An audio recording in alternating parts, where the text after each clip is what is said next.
Hey, what's up guys? My name's Jayden Harris, Hyperlite team rider. I'm here at the new Sea Ray surf boat, and I'm gonna give you some tips on how to wake surf.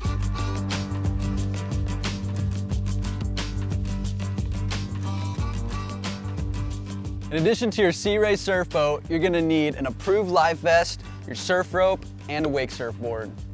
Wake surfers come in many different styles and sizes. I recommend that beginners select a surf style or crossover board which has multiple fins like this one for better control. Let's talk about foot positioning. We need to figure out which stance you are. First off, you got to figure out whether you're a regular foot rider, which is left foot forward, or goofy foot rider, which is right foot forward.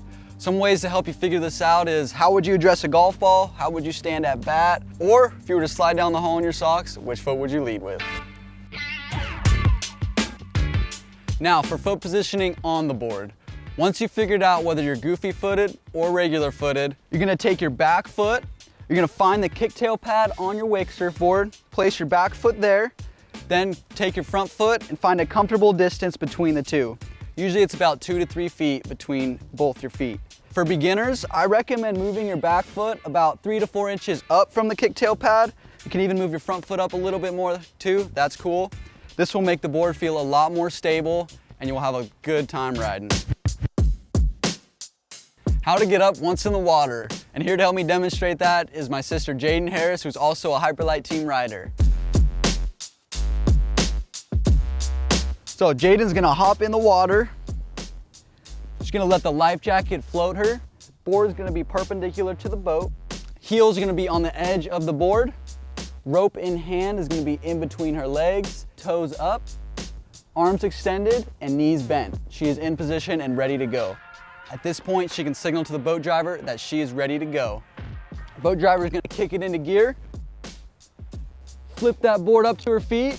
She's gonna stand right up, letting that boat do all the work when pulling her up. Once you're up riding, you wanna maintain pressure in your heels, shift your weight back slightly, and this is gonna pull you out of the wake and into that wave. Once you're comfortable, you can start to shift your weight to your heels, which is gonna pull you outside that wave. Now, shift your weight to your toes, which is gonna pull you into the wave. Once you've gotten comfortable with the skill of edging, now it's time to work on your front to back foot pressure. When you put weight on your back foot, that's gonna slow the board down, bringing you back in the wave. But when you put your weight on your front foot, that's actually gonna accelerate you and push you down the wave towards the boat. I recommend that beginners keep a hold of that rope, get comfortable on the board, and feel out the wave. At this point, you can try to keep the rope slack, which means that the boat isn't pulling you anymore, you're surfing, you're in the wave in the perfect spot. At this point, throw that rope in and have fun.